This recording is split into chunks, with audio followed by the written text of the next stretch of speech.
That is just one of more than 40 Tomahawk cruise missiles fired on militant targets in Syria. The Pentagon says 3 waves of attacks hit targets. First in Syria's northwest near Aleppo, then the north, finally the east around Deir ez-Zor.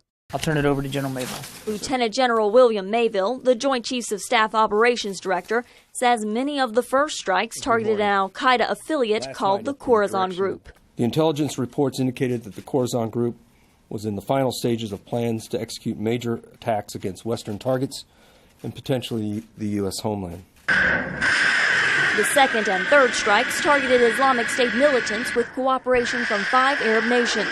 This footage from the Pentagon shows the destruction of an Islamic State training facility near the border with Iraq.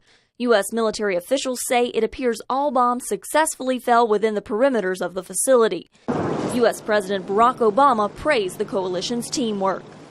We were joined in this action by our friends and partners, Saudi Arabia, the United Arab Emirates, Jordan, Bahrain, and Qatar.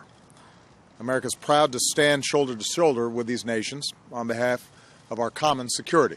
While the vast majority of strikes were carried out by American forces, defense expert George Benitez says the collaboration lends credibility to the mission. To be able to persuade 5 Arab states to participate in this mission is a great success, and more so than we had potentially when he was considering launching airstrikes against Syria because of the use of chemical weapons. The strikes hit Islamic State compound centers but did not target specific IS leaders. The Pentagon says the goal of the attacks in Syria was clear: disrupt Islamic State centers working against forces in Iraq. What last night's campaign was about was simply buying them some space so that they can get on the offensive. The U.S. also conducted 4 strikes in Iraq during the night, raising the number of American strikes against militants there to nearly 200. Carla Babb, VOA News, The Pentagon.